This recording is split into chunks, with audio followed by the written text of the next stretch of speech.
Yeah, I'll react to that. Sure. Hey guys, let's do it.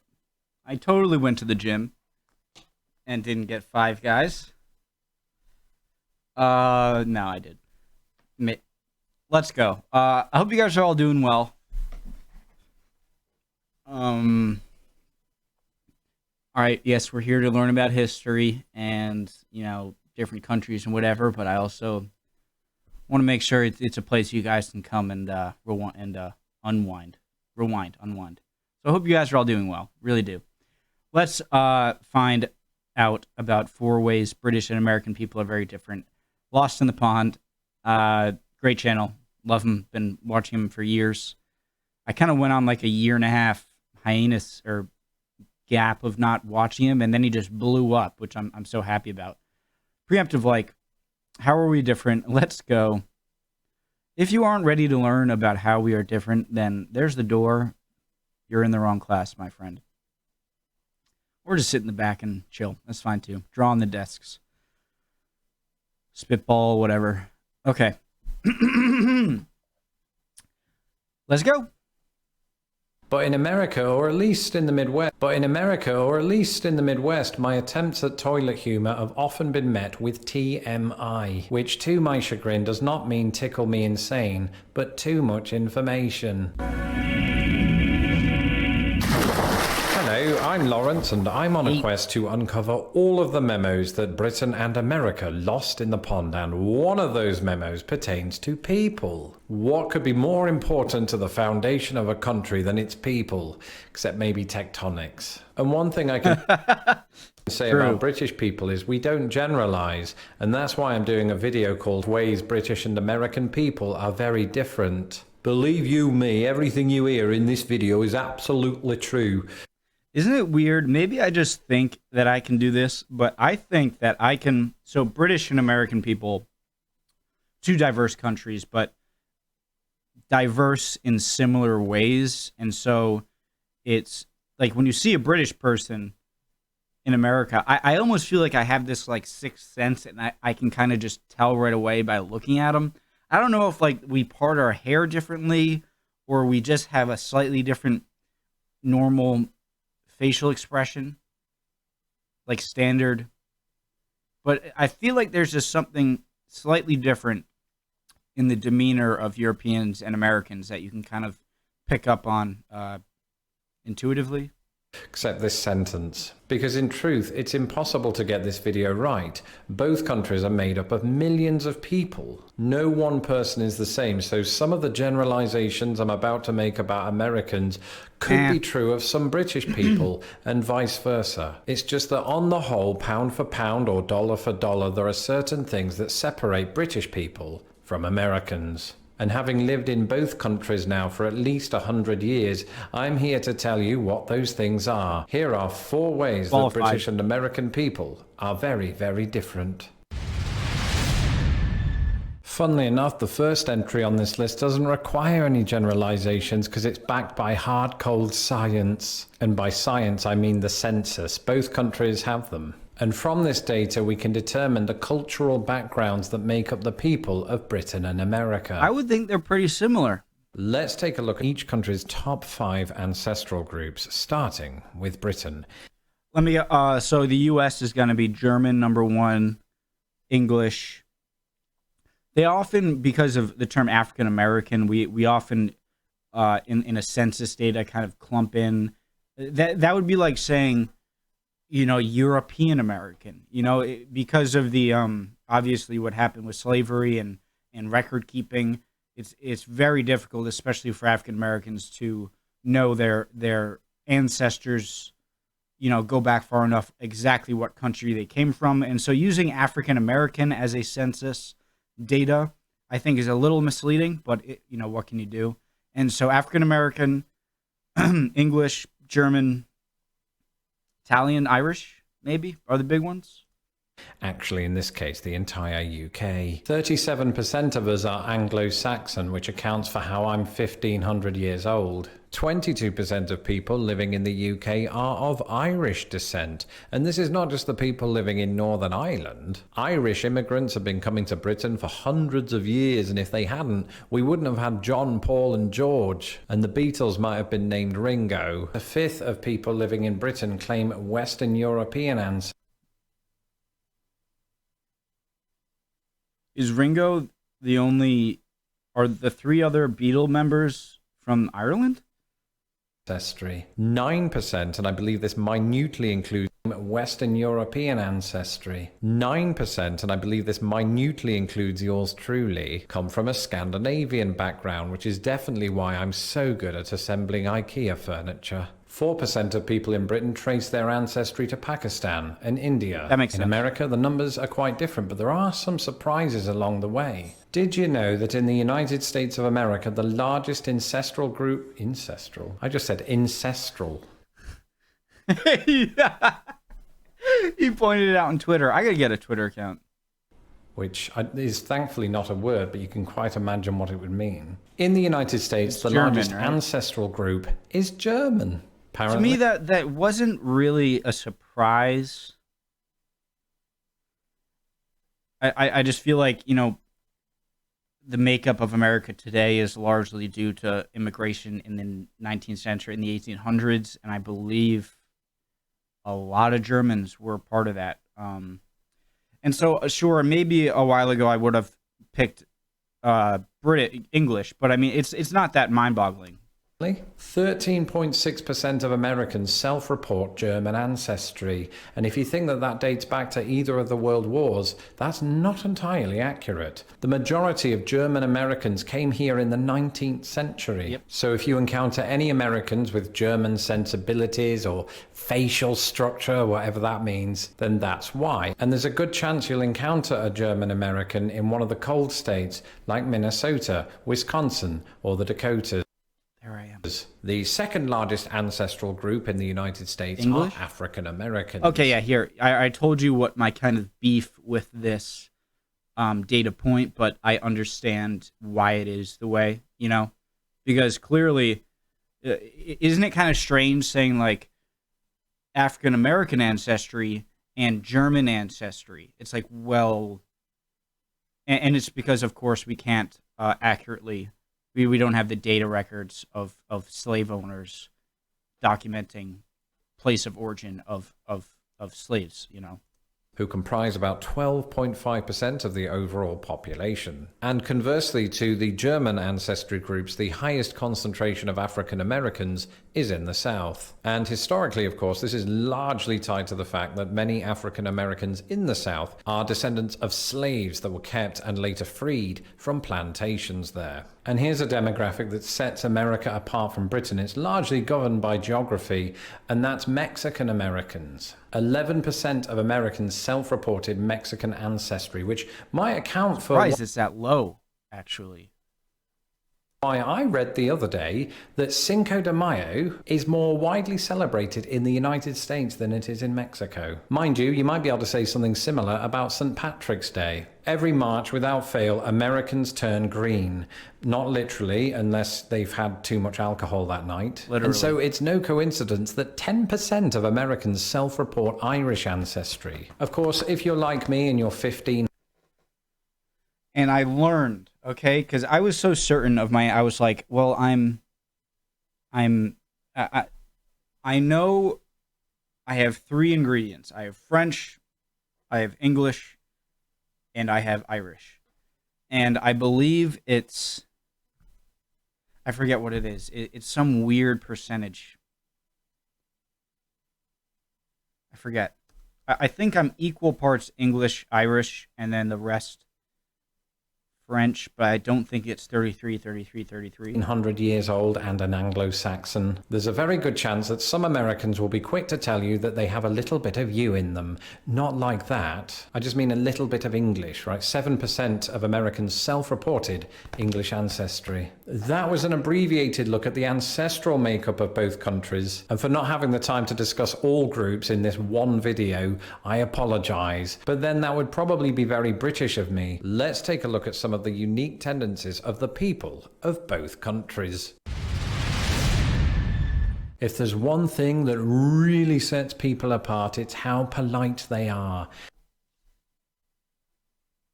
So who's more I know he's about to tell me, but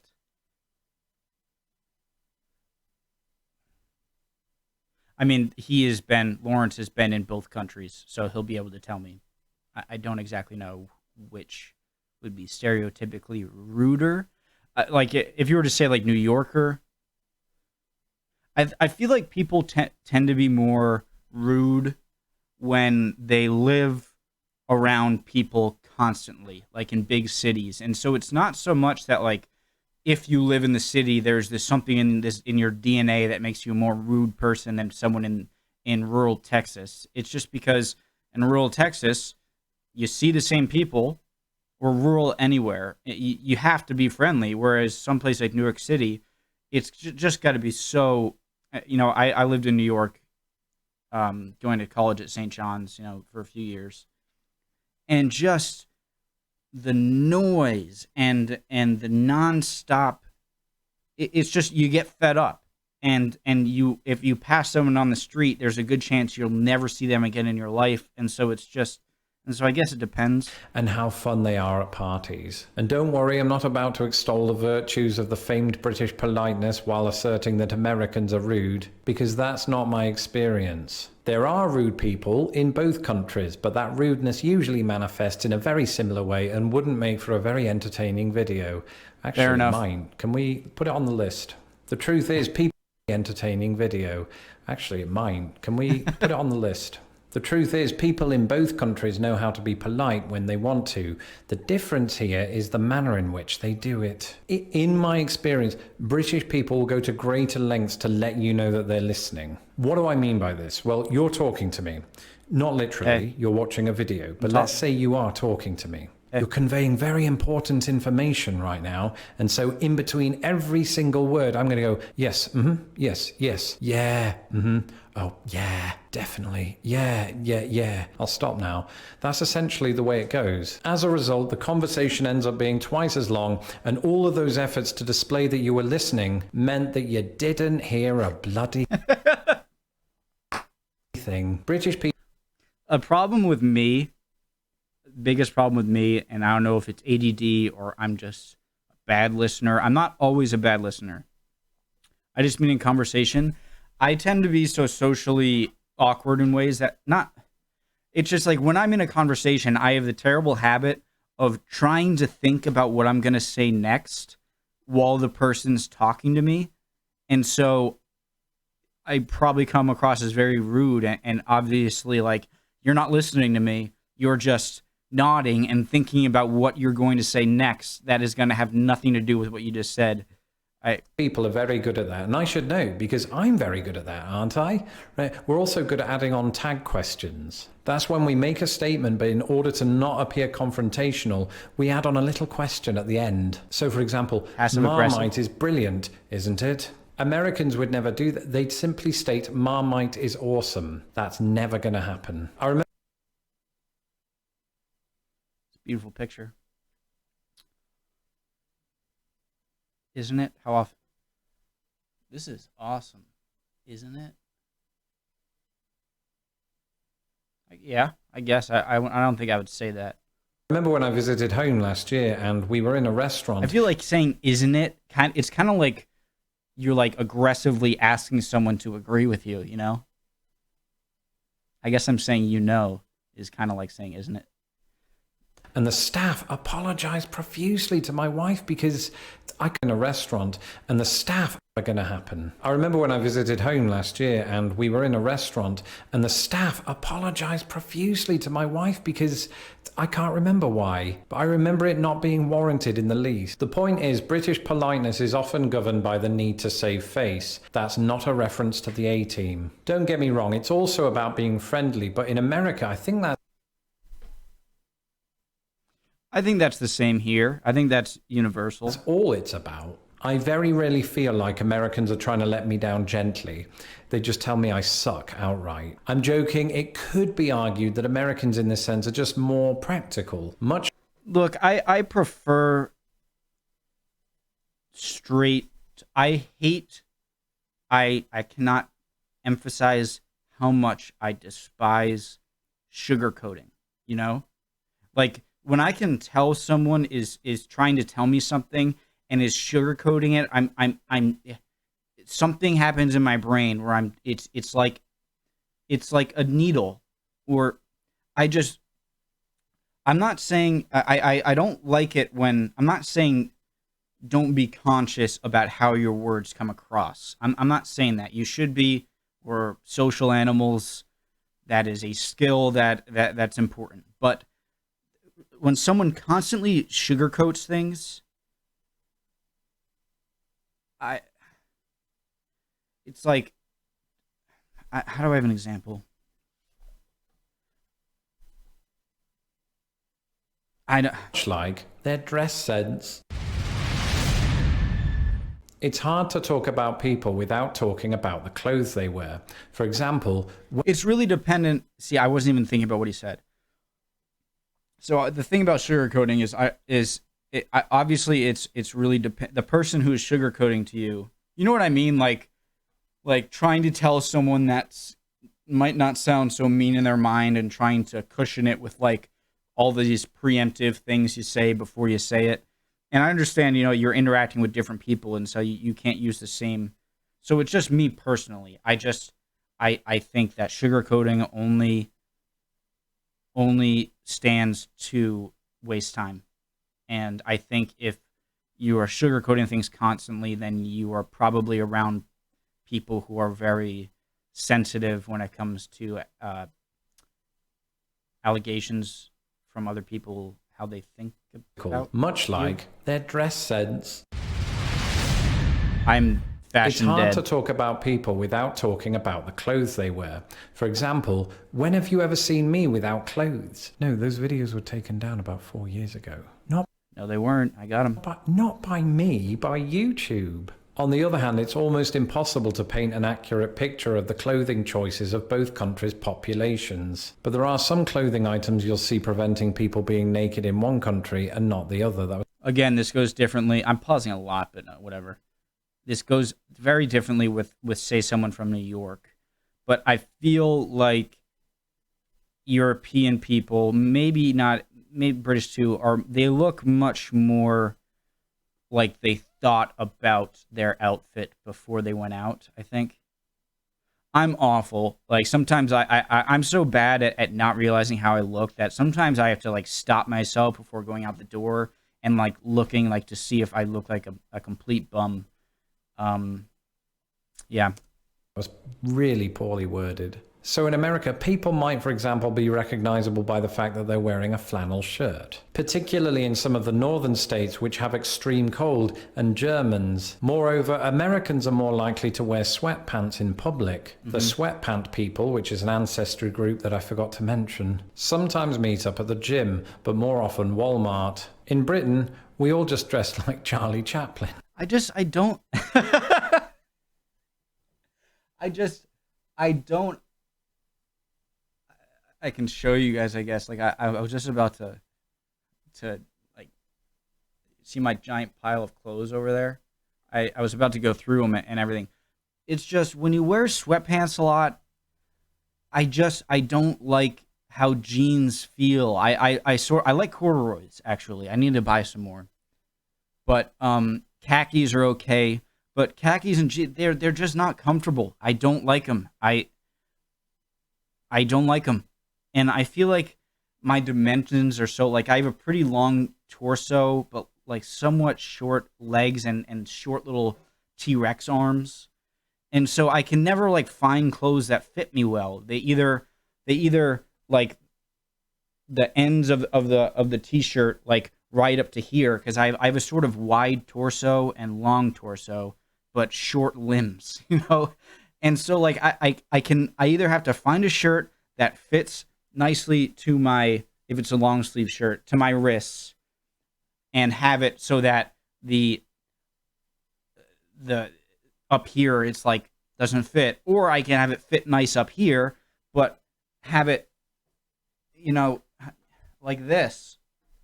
And with pants, I just like I hate when I wear pants, especially with sneakers, like a shoe like this. I just don't like how it feels or looks when you have like, I feel like I have to wear like a Tim's boot with something like something like or boat shoes. What do you call them? And I just feel like with sneakers, long pants that aren't sweatpants just look a little strange on me. I don't know. Let's go.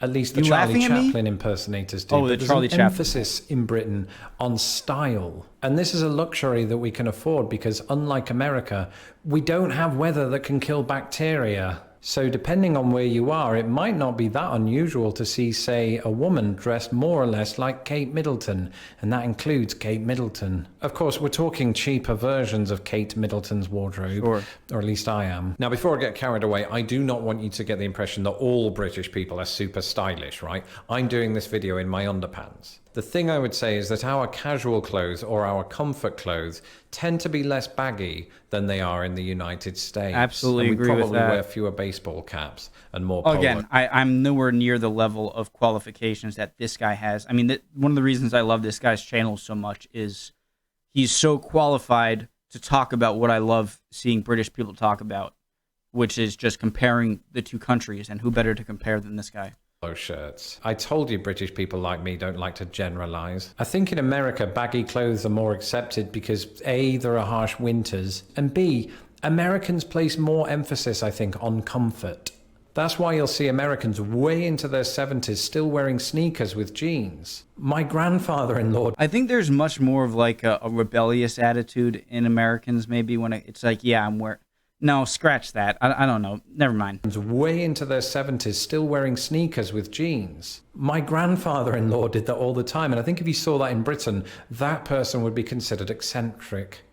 So that's like me. What do you wear? What do you wear? Like nice shoes? I don't have nice shoes, and I don't really like...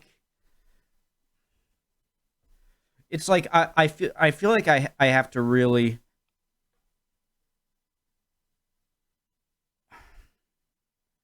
I need to go shopping, I guess. One of you guys can tell me if it's... Which, since we're talking about Britain, 50% of the population is eccentric. And if you thought that observation was funny, then you're very easily amused. Is eccentric like flamboyant or like energetic? Slightly strange. Okay.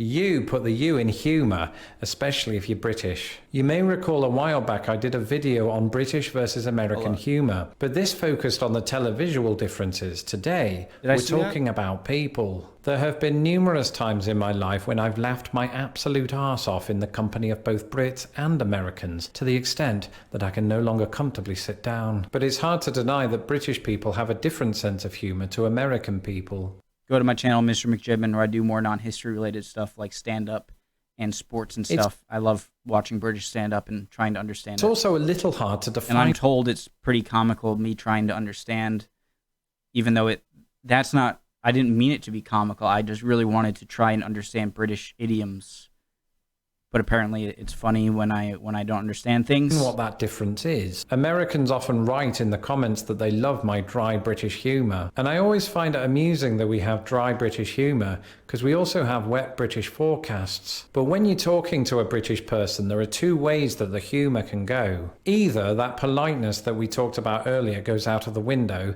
and gets rained on, or there arises something known as self-deprecation. In the first instance, a good friend of mine might jokingly remark, "All right, Lawrence, you wanker." I don't know too many Cockney people. Or in the second case of self-deprecation, a British person might say something like, "I'm Lawrence and I'm a big wanker." That is a terrible example. I might have recorded it and posted it too, but I was watching Stephen Fry explain a video of Stephen Fry, amazing. I love Stephen Fry, explaining the difference between American and British comedy. It was quite a short video too, but it was well said.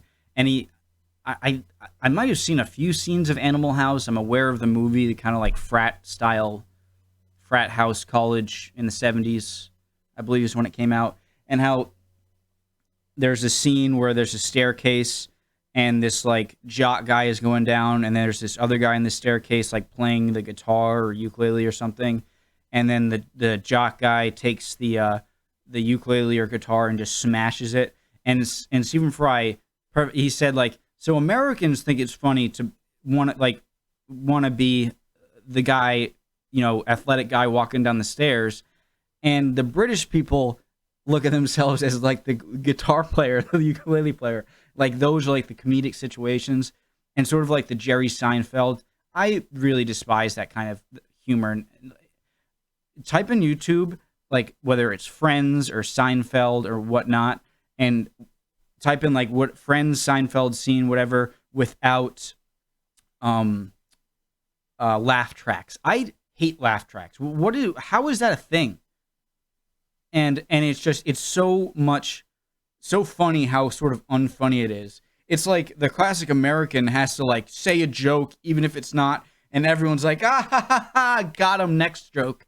And something about that is just so